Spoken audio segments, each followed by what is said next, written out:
Mais en même temps, il va introduire la notion de foi et il va introduire la religiosité dans la dimension politique, qui en principe doit prendre ses distances par rapport à la question de religieuse. Donc le prophète devient une figure séculière et la nation ou la foi en la nation devient d'une certaine manière une question religieuse. Il y a une imbrication dans son langage, une imbrication implicite entre construction religieuse et construction politique de la nation arabe. Et pourtant, il récuse toute construction religieuse puisque le multiconfessionnalisme arabe, d'abord il en est sorti, et puis il tient compte beaucoup de ce multiconfessionnalisme et de ce multiculturalisme arabe. Michel Aflaq inscrit, en célébrant la figure du prophète, Michel Aflaq inscrit la temporalité historique de la nation arabe dans un destin commun au-delà des différences confessionnelles. Et dans cette commémoration du prophète, eh bien, il nous dit, voilà comment il s'adresse au public: « Messieurs, nous célébrons aujourd'hui la mémoire du héros de l'arabisme et de l'islam. Mais qu'est-ce que l'islam sinon l'enfant de la douleur de l'arabisme ? Cette douleur est revenue sur notre terre avec une intensité et une profondeur inconnues des Arabes de la Jahiliya. Que ne fait-elle jaillir une révolution épurée et rectifiée, pareille à celle dont l'islam a levé l'étendard? Seule la nouvelle génération arabe est capable de la mener et d'apprécier sa nécessité, car les souffrances du présent l'ont préparée à brandir son drapeau, et l'amour de sa terre et de son histoire lui a permis de discerner son essence et son orientation. » Alors vous avez ici l'étendard, l'un des symboles aussi de la nation, et vous avez en même temps le lien entre passé et présent. On revient toujours à cette question de l'origine et de la généalogie. La nation se construit toujours par des fantasmes généalogiques. Et le prophète, en tant que figure charismatique et mobilisatrice, est considéré ici comme un catalyseur susceptible de ranimer la flamme héroïque du passé pour la revivre dans le présent et construire une nation arabe forte et rayonnante, en tout cas selon les vœux de Michel Aflaq.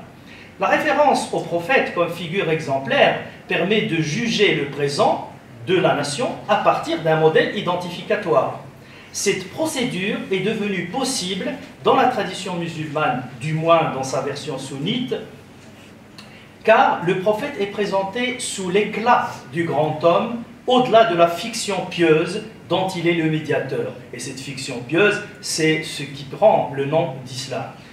Or, cet éclat tire sa puissance d'agir de ce que Foucault appelle le non-fonction. Le prophète Mohammed devient un non-fonction, c'est-à-dire une nomination qui assume une fonction de cohésion et contient donc les germes de sa propre perversion finalement. Ces germes peuvent être résumés en trois actions avec trois verbes: lier, éblouir, immobiliser. Qu'est-ce qui se profile derrière cette conception que Michel Aflaq se fait du grand homme, le prophète? Lier la nation, faire le lien, lier la nation sans accorder une quelconque importance au plébiscite, mot qu'on trouve dans la conception que Renan se fait de la nation. Il dit la nation est un plébiscite de tous les jours. Ici, on va lier la nation sans accorder une quelconque importance au plébiscite.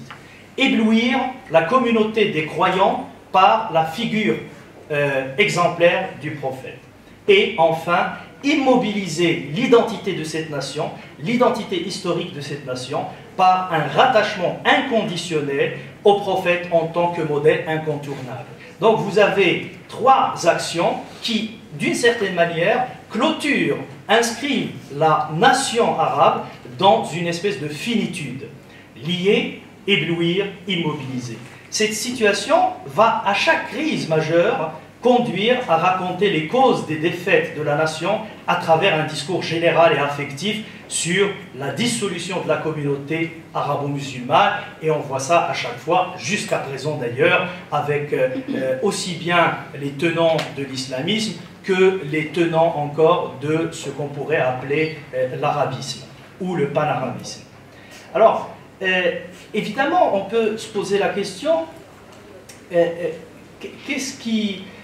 devient la nation arabe à l'ère de la globalisation? Est-ce que ces deux conceptions, qui sont toutes les deux d'ailleurs empreintes d'une espèce de religiosité, puisque Michel Aflaq est resté dans le discours ambiant de la foi et donc de la religion, et il n'a pas pu séculariser le rapport à la politique, que devient l'arabe, ce que j'ai appelé l'arabe global? Alors évidemment, dans un monde global, il y a ce qu'un anthropologue indo-américain, Arjuna Padurai, et Benedict Anderson, qui est un autre historien plus exactement, mais il fait l'histoire anthropologique, Benedict Anderson, ce qu'ils appellent tous les deux d'ailleurs les solidarités translocales. Que devient la nation dans un monde traversé par les communications virtuelles et dans lesquelles se tissent des solidarités translocales? Al-Afghani nous parle de l'Asabiyya comme solidarité organique. Que devient cette solidarité organique face aux solidarités locales et transnationales? Eh bien, ces solidarités translocales sont un élément constitutif d'une nouvelle forme d'appartenance à l'échelle mondiale. Les internautes du monde entier arrivent à tisser des liens et des affinités qui, à travers leurs rencontres virtuelles, dépassent l'idée d'appartenance exclusive à une nation. L'appartenance traditionnelle, étroitement liée au peuple, au territoire, à la souveraineté légitime, est concurrencée par la constitution de communautés virtuelles qui partagent à travers le réseau Internet des codes et des valeurs au-delà des frontières ou d'un continent. Cela ne veut pas dire que les liens qui résultent de ces solidarités constituent une communauté harmonieuse et homogène et durable. Ces liens sont contingents et soumis à une temporalité structurée par cette contingence même, puisque des liens virtuels se font et se défont constamment. Mais cette transformation, elle se fait également et elle s'opère par ce que Arjuna Padurai appelle les landscapes, les paysages culturels, et qu'il répertorie en 5, mais je parlerai que de 2 ou 3 paysages, puisque dans le monde globalisé, la souveraineté de l'État-nation a été fragilisée. Alors, juste un mot sur le passage entre État et nation. Tout simplement, une nation peut se constituer sans État, avec des solidarités, des liens entre des membres d'une communauté, mais à partir du moment, et surtout pour le monde arabe, le moment des libérations du joug colonial, les nations ont voulu se constituer en État-nation. Et du coup, la nation en principe, qui naît spontanément, va être appropriée par l'État. Et justement, que devient la nation quand elle est appropriée par l'État? Dans les États arabes, la nation, quand elle a été appropriée par l'État, pour des raisons qui sont strictement de libération, de décolonisation, donc des raisons politiques, eh bien, elle a commencé à créer des citoyens, des membres de la communauté que j'appellerais conceptuels.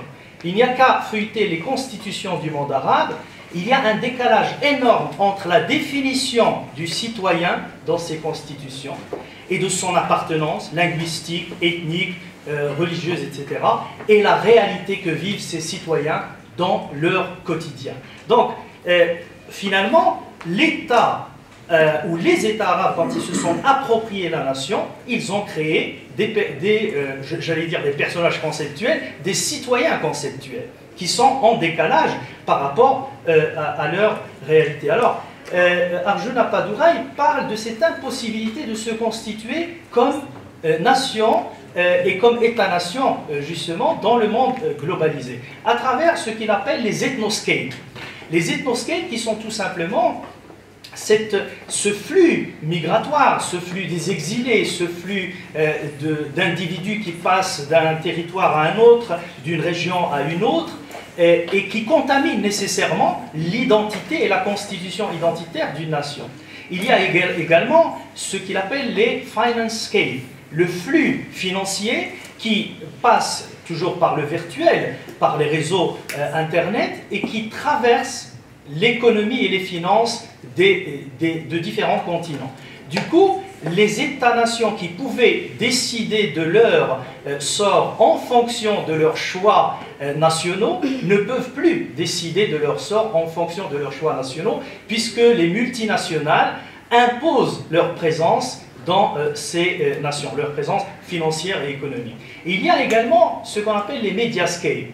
Et les mediascapes qui peuvent aller des chaînes satellitaires au réseau Internet, et la communication d'un individu avec un autre appartenant à une culture radicalement différente, par exemple un Marocain avec un Japonais ou avec un Chinois, à travers le virtuel, transforme d'une manière ou d'une autre son sentiment d'appartenance nationale. Et du coup, les individus qui constituent une communauté nationale construisent leurs appartenances par ce qu'on pourrait appeler un prélèvement. C'est-à-dire, chacun prélève ses affinités électives avec d'autres internautes, d'autres individus virtuels, et cette interaction agit indéniablement sur son identité. La même chose pour les chaînes satellitaires, qui transforment d'une manière ou d'une autre la notion d'appartenance à un territoire, la notion même, ce qu'on pourrait appeler les gestes anthropologiques d'une société, qui constituent aussi une reconnaissance, les uns se reconnaissent dans les gestes des autres, eh bien, les films transmis par des chaînes satellitaires agissent aussi sur les spectateurs.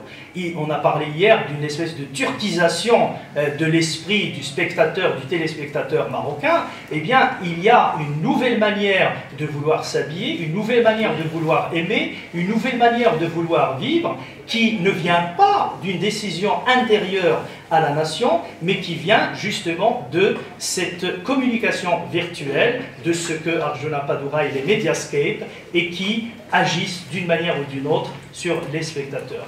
Donc, pour conclure, la nation arabo-islamique a été construite sur le paradigme religieux, on l'a vu avec Al-Afghani, et donc sur un paradigme qui se revendique d'un universalisme mais religieux.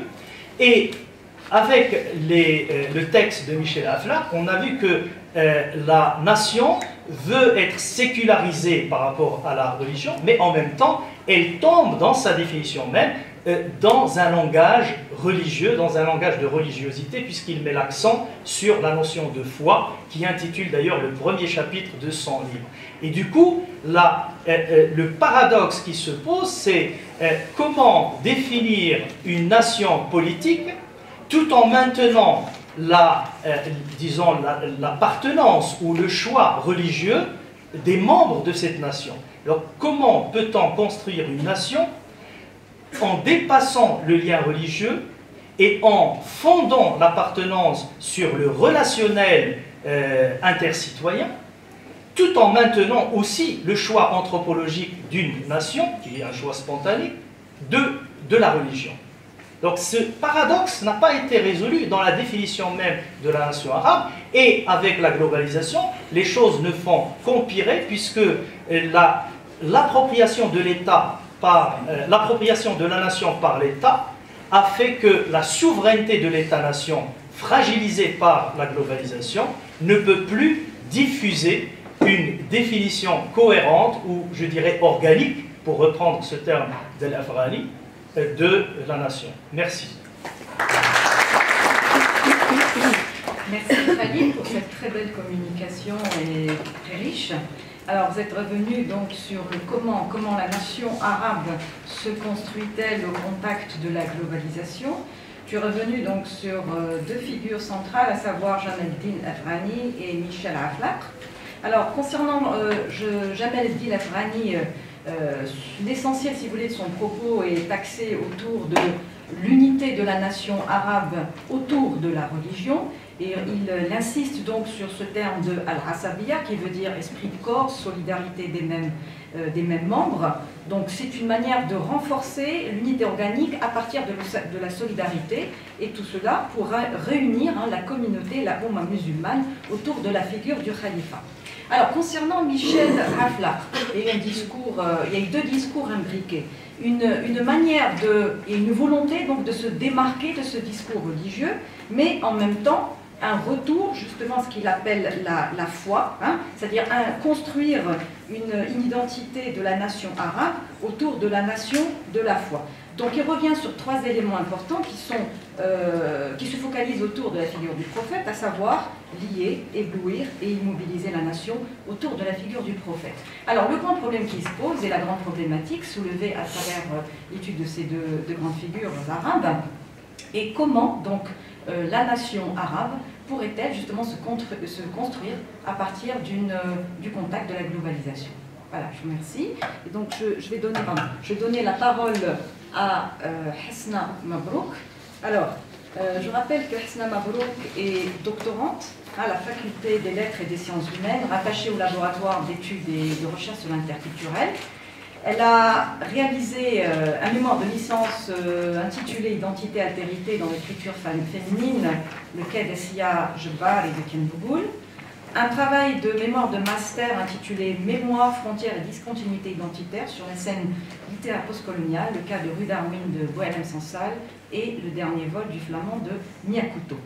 Aujourd'hui, donc, elle est en train de réaliser un travail de doctorat intitulé donc l'hybridité, l'écriture de la mémoire. Alors je reviens sur ses dernières activités scientifiques, à savoir celle auquel elle a participé en avril 2007, avec une communication intitulée Polyphonie latino-américaine, et une deuxième communication en 2017 à la Sorbonne Nouvelle, intitulée Littérature et dictature. Alors sans plus tarder, j'accorde la parole à Hesna Mabrouk, donc qui va nous parler de la nation postcoloniale. Je la remercie. Merci Madame la Présidente. Donc mon intervention, comme son intitulé l'indique, s'inscrit en quelque sorte dans la lignée de la communication de mon collègue, le professeur Khalid Zikri. Donc nous allons voir à travers cette communication comment s'opère l'écriture de la nation et comment elle a été déconstruite dans les études postcoloniales. Donc mon intervention se veut aussi une construction conceptuelle. Je vais ouvrir mon propos par évoquer les idées développées par Ernest Renan, qui a déjà ce nom, vous avez certainement remarqué que notre collègue professeur Khalid Zikri l'a évoqué dans la construction de la notion de la nation et surtout dans une intervention qu'il a faite au sein de la Sorbonne intitulée « Qu'est-ce qu'une nation ?» Donc je rappelle, je vais ouvrir ma communication par les propos d'Ernest Renan, qui est un écrivain, un philosophe et un philologue français. Il faut savoir que sa position est importante et que sa réflexion a nourri les idées de nombreux théoriciens du postcolonialisme et surtout on retrouve sa réflexion dans les travaux de Homi Bhabha. Donc, de par ces domaines d'intérêt, les domaines d'intérêt et les recherches de Renan, donc ce philosophe avait toujours célébré des idées qui suggèrent que la catégorie du peuple était incapable d'assurer une fonction politique. Donc, le peuple n'avait pas cette capacité d'assumer une fonction politique pour lui. Et que celle-ci, c'est-à-dire la fonction politique, devait rester le monopole de l'élite.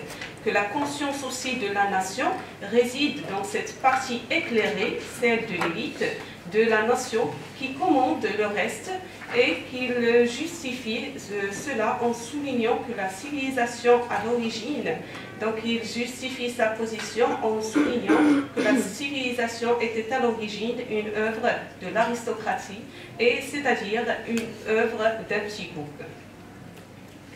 Et que la conservation même de cette civilisation était une œuvre de l'aristocratie.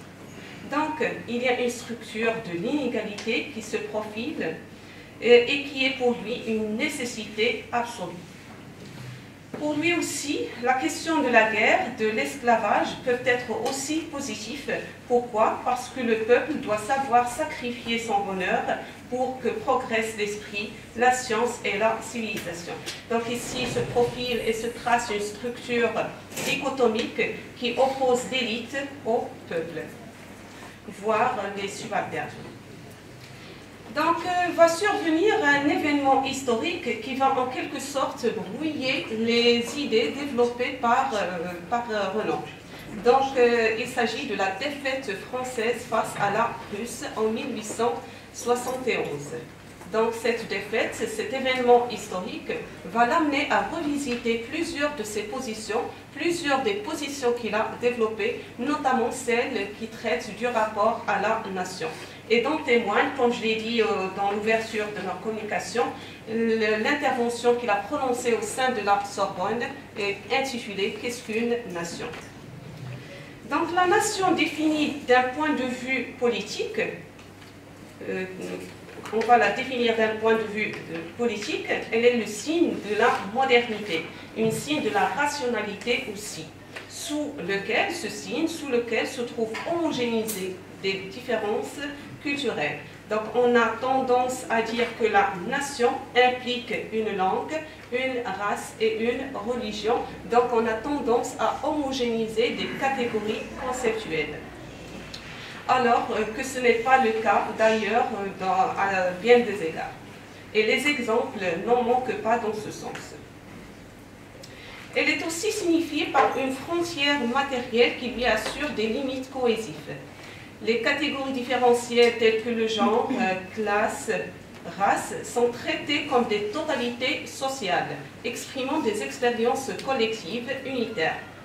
D'un autre côté, et c'est le point qui a été soulevé par Renan, l'oubli ou bien l'erreur historique sont des facteurs essentiels dans la création d'une nation. Donc elle est fondée aussi, l'oubli forme un concept fondamental dans la création d'une nation. Ce qui fait aussi pour Renan, ce qui fait l'essence de la nation est que tous les individus aient beaucoup de choses en commun, donc le caractère homogène, et aussi que tous aient oublié bien des choses, c'est-à-dire l'oubli. La nation moderne est donc le résultat historique, un résultat historique supporté par une série de faits convergents dans le même sens. Donc il y a une progression, un aspect progressif dans la construction de la notion de la nation.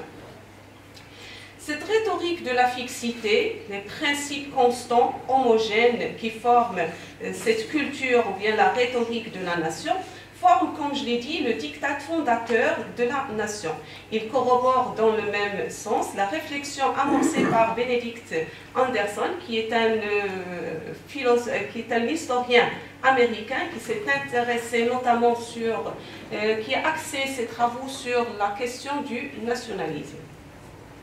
Donc lui, dans ce sens, dans le sens des principes homogène qui forme la notion de la nation, il parle de solidité sociologique. Et nous pouvons d'ores et déjà parler d'une pédagogie nationaliste qui classe le peuple en tant qu'objet. Ils n'ont pas une substance, ils sont juste des objets. Le peuple est historisé dans un temps fixe, homogène, d'une théologie du progrès et de la visibilité. Donc inscrire les histoires culturelles sur un axe homogène et fixe dans la narration de la nation. Et vous savez, là je vais faire un détour par la narration de la nation. Donc, comment écrire la nation? Vous savez que l'écriture véhicule un savoir. Donc, il y a un savoir qui est véhiculé à travers l'écriture et que aussi l'écriture constitue un substitut pour l'autorité qui lui permet de faire véhiculer un savoir, mais aussi de polisser un espace. Donc, comme je l'ai dit, inscrire des histoires culturelles sur un axe homogène et fixe dans la narration de la nation, dans un temps synchrone, est un processus de vision d'émergence nationale au sens de Mikhaïl Bakhtin.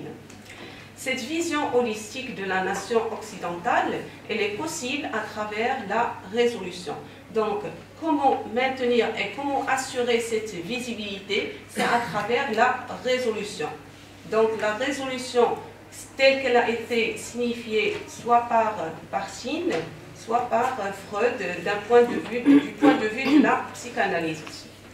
Donc, selon Barthes, la résolution permet de maintenir la tonalité réaliste du récit, de surmonter le double de l'écriture. Donc, à travers la résolution, on ne peut pas voir le double de l'écriture. Il y a un temps réaliste et un temps visible. Et ceci peut se faire à travers l'intensification, ce qu'il appelle l'intensification de la synchronie narrative. Du côté de Freud, du côté de la psychanalyse, l'action de résoudre est synonyme de refoulement d'un inconscient culturel, un état liminal et incertain.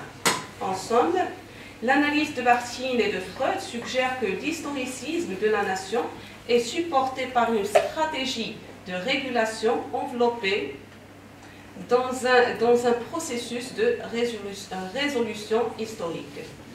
Donc, elle annonce d'ores et déjà la temporalité du double et l'espace liminal qui traverse l'écriture rationaliste de la nation.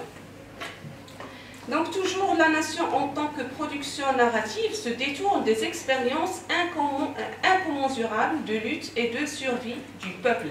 Lorsqu'on considère la nation comme un fait homogène de culture, donc on se détourne des expériences incommensurables.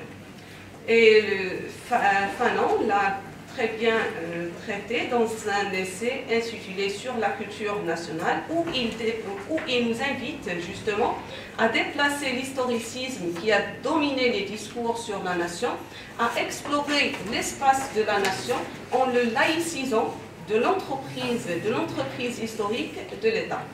Il s'agit de se concentrer sur le temps de la représentation culturelle, de s'engager dans un acte d'interprétation séculier, pour reprendre les termes d'Edouard Said. Donc l'écriture qu'affiche la nation marque un engouement pour les pratiques totalisantes qui manquent à représenter la nation comme un processus temporel. Donc, suggérer un autre temps d'écriture, c'est opérer un déplacement et un changement de position. La nation a été écrite du point de vue de l'autorité occidentale dans le cadre d'une pédagogie nationaliste qui cherche à essentialiser le peuple en le positionnant en tant qu'objet et non pas en tant que sujet. Donc, suggérer une nouvelle temporalité d'écriture, c'est changer de position, c'est considérer aussi le peuple comme une substance en plein renouvellement. Et notre collègue l'a très bien souligné tout à l'heure lorsqu'il a dit que c'était le plébiscite de tous les jours. Voilà. Donc, changer de position, comme je l'ai dit, c'est considérer le peuple comme une substance en plein renouvellement dans une structure qui le définit en tant que sujet de signification, et c'est de là qu'émerge la part performative. Donc, d'une fonction pédagogique, on va aller vers une autre qui est performative. Cette position, la position performative, trouve son sens dans les travaux de Kristeva. Pour elle, la nation est un espace pour l'émergence des identifications politiques et psychiques, un dénominateur symbolique. Donc, la nation, pour Kristeva, devient l'espace de l'épanouissement des identités différentielles. Un dénominateur symbolique, un répertoire de savoir culturel qui efface et qui perturbe aussi toute logique rationaliste. Les frontières de la nation, selon Kristeva, doivent en permanence affronter une double temporalité. Donc, le processus d'identité constitué par la sédimentation historique, ou bien ce qu'on a appelé le pédagogique, mais en même temps la perte de cette identité dans un processus signifiant d'identification culturelle, c'est-à-dire le performatif. Donc, toujours, il y a la conciliation des deux. Donc en somme, l'écriture de la nation moderne doit se faire depuis le clivage, comme je l'ai dit, entre la temporalité pédagogique et la temporalité performative. Ce processus de clivage devient le site de l'écriture de la nation. Cette écriture double, cette double écriture que nous avons bien pu voir, qui a été rendue lisible tout à l'heure lorsque j'ai évoqué le terme de résolution, que ce soit du point de vue de Barthes ou bien du point de vue de Freud. Donc, il y a une double écriture ou bien il y a une dissémination, pour reprendre le terme de Derrida. Donc, cette double écriture renseigne sur les contradictions internes de la nation libérale moderne. La structure de la liminalité culturelle comme temporalité disjonctive de la nation offre le cadre temporel adéquat pour représenter les significations culturelles et sociales. Ce temps double de l'écriture assure l'articulation de plusieurs temporalités, temporalité moderne, coloniale et postcoloniale. Il est aussi synonyme de mouvement d'intégration marginale pour des individus, pour reprendre l'expression de Michel Foucault. La temporalité de l'espace-nation va déplacer la frontière externe de la nation. Il ne s'agit plus du rapport de la nation à une autre nation, mais du rapport de la nation au sein de la nation elle-même. Donc la finitude de l'état de la nation a un effet sur la représentation liminaire du peuple. Donc cette liminalité, reconnaître la liminalité de la nation, permet de créer un espace d'où peuvent parler les minorités et les subalternes sous des formes culturelles différentes. Donc il y a ici la création de stratégies de survie, il y a ici la création aussi d'un espace où peuvent émerger des identités minorées, des identités aussi subalternes. Donc Freud associe ce temps liminal au narcissisme des petites différences. Édouard Saïd, lui, le décrit comme l'énergie non séquentielle de la mémoire historique vécue et de la subjectivité. Et Lefort le représente comme l'inexorable mouvement de signification. En somme, la liminalité devient un espace de représentation des différences culturelles, comme je l'ai dit. Aussi, les marges liminales autorisent une écriture qui va perturber les manœuvres idéologiques qui cherchent à affirmer et à s'affirmer comme une autorité transcendante. Donc, il y a ici des stratégies de résistance, mais aussi des stratégies et des manœuvres de subversion. Le processus pédagogique, avec sa tonalité progressiste, tonalité homogène et fixe, comme une succession, il y a aussi une succession de moments historiques, représente une éternité produite par une autogénération. Cette autogénération va être bouleversée et perturbée par la temporalité du performatif. Donc, cette temporalité du performatif, la tension entre le performatif et le pédagogique va créer une temporalité de l'entre-deux. Donc, entre le pédagogique et entre le performatif se tracent les marges liminales de la nation. Et pour reprendre la réflexion qui a été amorcée par Renan, lorsqu'il a parlé dans son article « Qu'est-ce qu'une nation ?», lui ici, il traite la nation en tant qu'âme. Pourquoi ? Parce qu'elle a un passé qu'il ne s'agit pas de nier. Donc là, on revient à la question de l'oubli. Donc il ne sera plus question d'oubli. Donc il y a un passé, mais aussi il y a un présent. Il y a aussi qu'il s'agit de concilier donc les deux. Je vais reprendre l'idée. Donc l'une, l'âme de la nation, l'une elle est dans le passé, l'autre elle est dans le présent. L'une elle concerne la possession en commun de souvenirs, l'autre elle est le consentement et le désir de vivre ensemble. Les temporalités du performatif autorisent l'émergence des manœuvres stratégiques, comme je l'ai dit, de la subversion et de la négociation. que nous pouvons assimiler aux contre-narrations. Donc de la narration va émerger une contre-narration du peuple.